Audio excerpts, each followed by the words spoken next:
Hi and welcome back or welcome to my All the Perfume YouTube channel.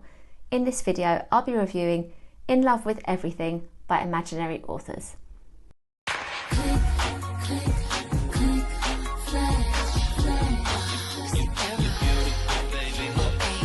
So I ordered this perfume just as we came into the new year and it had been on my wish list for a while. I was really interested in the brand, who basically are as they sound. So with Imaginary Authors, they create this kind of biography of an author and then collect artifacts that they might have had and come up with this kind of whole concept before the perfume is created. So you've got this like imaginary backstory. So yeah, I was really interested in their brand and what they had to offer, but this is the scent that I thought really appealed to me the most, and especially with what I'm looking for right now. So with this perfume, In Love with Everything, the imaginary accompanying text is set in 1982, and think Miami, a group of cliquey girls, decadence, vice, and all in between, roller discos, and then basically having a really great time and kind of being oblivious to some quite dark circumstances. There is even a made-up quote from a critic saying that the book is an essential examination of the joys of recklessness. And all I could think about with these descriptions was Madonna and how she looked for, the desperately seeking Susan era, even though that was a little bit further into the decade, and yeah, just fun. And the name of the scent and the notes appealed to me. And I know that Scent Memos, that's Victoria over on Instagram and TikTok, she really enjoys this perfume. So yeah, I was very, very interested to try this, and yeah, I can't wait to get into more of what I think. As always, let's have a look at the packaging. So my perfume came in this kind of book-shaped box, as you might expect, and then I just had to pull this back here. I did actually do a teeny tiny tear here as I was opening it, but I did my best. And then we open up the box and the perfume was presented in here. Now, what I think I've got down here is like a smaller sample of it, which is just such a cool idea. So I can send that to my friend. So yeah, Kim, you can look forward to that one. And if it's a different scent from the brand, well, I'll try it out and I'll be sending it to her anyway. But yeah, that's really cool. It just feels good. And I love this pink and purple. I mean, that's so 80s. And in fact, what I hadn't realised till I was filming is that they are the eyeshadow colours that my sister used to wear. So my eldest sister, 14 years older than me, teenager in the 80s. So she had that look, that amazing 80s look. And these colours kind of remind me of her. We've got here the 50 milliliter bottle, and it just feels really good. Like it's got this lovely texture to the label. That's well and truly on the bottle, that's not coming off. Feels like great quality. And then the picture here is of like some roller boots and some legs and a hi-fi, and it's all 80s. And then we've got, with our branding, this lovely like bright blue on our I and our A, of the brand name. So I like the bottle very much indeed as well. Feels good to hold. Yeah, I'm pleased with it. My usual thing, I don't think I'll be keeping the box, but I'm enjoying it for the time being. So I am helped out here with the notes written on the back of the bottle. We've got raspberry, citrus pulp, coconut palm sugar, Madame Isaac Perrier, sandalwood, tropical punch, and stardust. And yeah, on the back as well, you've got a little like raspberry as a planet form and stars too. So I'm wearing this today, even though I've been filming other reviews. This is my chosen perfume. I opened up my bottle yesterday for the first time. So I've sprayed it, I can already smell it on me, but yeah, I've got to do it. I've got to put it on the blotter as well and have it right to my nose. Now that smell is coming off a little bit more citric than it has done so far. I tested it last night too. I can't stop smiling here because I'm so pleased with my purchase. This smells so good to me. It is like instant nostalgia. And now for me, I was born in the 80s, but my experience of it is different to other people I've met who are my age, because my eldest sister is 14 years older, as I'd said. I've got a brother who's 12 years older than me and another sister who's 7 years older. So especially from the oldest two, I've got a lot of influences with music and things that are, like before my years. And my mum and dad were not listening really to the current music at the time. I mean, actually, my mum listened to Blondie, but yeah, more in the 70s, and then she went back to her in the 90s. But be that as it may, I am very much, you know, a lover of all things 80s and the pop culture and the music. So to smell this, it takes me back, even though, you know, I wasn't born in 82 when this is kind of set. There, of course, you know, that's how time works. There aren't instant cut-offs. This goes into that period, and for me, just takes me back to being a child. Like, you know, I nearly delayed filming this video because I was smelling the scent and I was like, I need to know what I'm smelling. I need to be able to say, oh, this smells like this perfume. And I thought, I need to give it time. I'll wear it, I'll give it a couple of days. But it's the 80s. It's beauty products. There is a certain brand actually my sisters used to use, which I did try and find online and haven't been able to, and that had a really great smell. And it's certain events I'm thinking of, they've got it. The brand have done such a good job at capturing this time period in this scent. And let's talk more about what I'm actually smelling in the notes. It's really lovely, sugary raspberry. It's really fun. And Gourmandy Andy, I hope I'm saying that right, Gourmandy Andy over on Instagram, when I said I was really close to buying this, said to me, think Kayali's Sparkling Lychee scent. They've got their new scent out, Eden Sparkling Lychee, but I'm paraphrasing, kind of like stronger, more concentrated, like smelling an actual raspberry, I guess. And yeah, that is a really good raspberry note, unlike anything else I've smelled. Citrus pulp also really describes what I'm smelling. It's like just a real juiciness, but it's just so different. And punch, maybe that's it. I mean, I don't have too much knowledge of what punch smells like.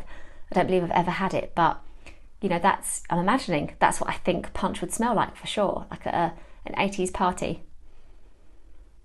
I've got my little twist of coconut in there from the coconut palm sugar, and there's kind of like a plasticky smell too, which just, yeah, that's still like the era for me, like dolls maybe, you know. Yeah, this is a really fun, uplifting scent, and I suspect I will get compliments on this. And yeah, I'd be surprised if I didn't. I think it projects, and it's like I can smell all of the notes at once. Just really heavy isn't quite the word, but it's just full of these notes, and In Love With Everything is such a good name for a scent that is juicy, fun and nostalgic, because it's only going to call back those happy memories from that time and make you look back and think that everything was great and a party. Yeah, I really enjoy this scent. I'm really pleased with it. So I think that In Love With Everything is a really fun day scent, but to be honest, I would just keep it going to the evening as well and spray lots. Like, day and evening for me are quite fluid concepts. They're not, you know, the day and night of daytime work and nighttime being, you know, when I'm out partying. It's kind of like nighttime, as I've said before, is perhaps a bath time for me, or just enjoying my perfumes, relaxing, hopefully.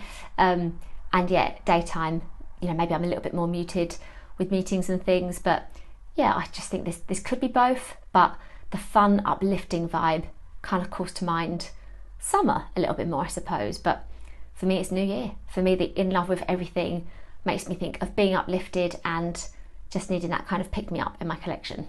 So is this perfume, is In Love With Everything worth it? Is it worth the money? This is a 50ml bottle and it retails at £90. I bought mine on Slick Boy's website, and in the UK it's also available on Bloom Perfumery. I think mine might have been a little bit less than £90, and then with postage added, whereas on Bloom Perfumery it actually is at £90. I noticed with Bloom Perfumery they've also got 1ml samples for £3, so that's great. And there seemed to be like a redeemable sample program as well. So, you know, you buy your sample, but then if you like it and you want to buy the full bottle, you redeem that cost against your bottle price. So that's really great. So for full disclosure, this is the most I've ever spent on a perfume, because the Kayalis that I've bought actually weren't quite at 90. I'd got discounts, I think it was around that Black Friday time of year back in 2022. So this came from what I call a tantrum, because my son wasn't very well on a Saturday. It was kind of nearing the Christmas holidays. We had fun things booked in. I then became unwell and I've had hospital appointments, and I was like, I'm treating myself. But with so many niche perfumes I wanted to treat myself to, there was competition, but this just kept coming out on top. The name, the concept, like how lovely for a new start to the year with something really uplifting. And yeah, you'll probably with, you know, my previous notes section of my video can tell that I am not regretting it. I'm really happy with my choice. So I think that this is a really well done niche scent that projects well, but I can't tell you yet about the lasting power because I opened my bottle last night for the first time. It's now kind of 11 in the morning here, and yeah, I haven't seen it last the day, but with how that is smelling on my skin, I don't see it going anywhere. You know, honestly, it's something I could mention later down the line. If I, you know, am able to review other imaginary author scents, I can bring this one back into, you know, into the fore and talk about longevity. But yeah, right now with how it's smelling, I think this one will last. I just don't know for sure. So yeah, I need to come back to, is it worth it? It's the right side of £100. This is a phrase I'm coining at the moment. Yeah, it's the right side of £100. It's one to sample. I'm always saying this. I don't follow my own advice. I did not sample this perfume. I just had waited long enough. I'd read enough reviews. I knew I wouldn't dislike it.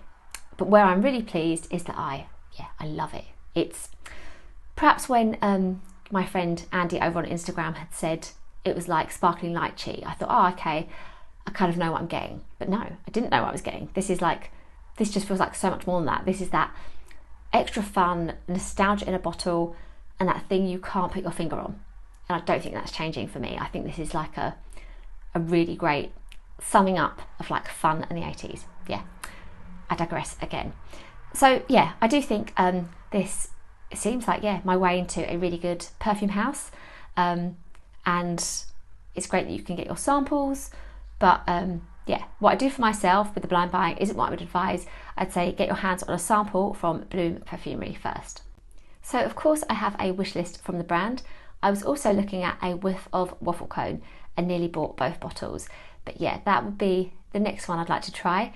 And I'm really intrigued by Bull's Blood too, which is patchouli, rose and tobacco as well. Yeah, I think that's quite a strong scent. Now I have heard it said that In Love With Everything is quite different from what the brand usually offer. They have, yeah, more sort of unusual scents as a kind of standard.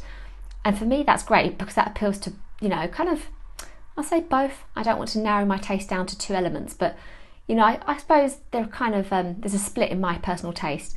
I love fun, sugary, fruity perfumes, but I like weird as well. You know, I like things that are a bit different, that kind of make you think. And yeah, that's what I've heard about the other fragrances as well. So I think there's, yeah, a bit of everything going on with imaginary author scents for me, and I'm excited to see what they bring out in the future. So thank you so much for watching, and I hope you enjoyed hearing my thoughts on In Love With Everything. Please do let me know if you've tried any other scents from the brand, because I'm so interested to know about, yeah, what they have on offer and what you think as well.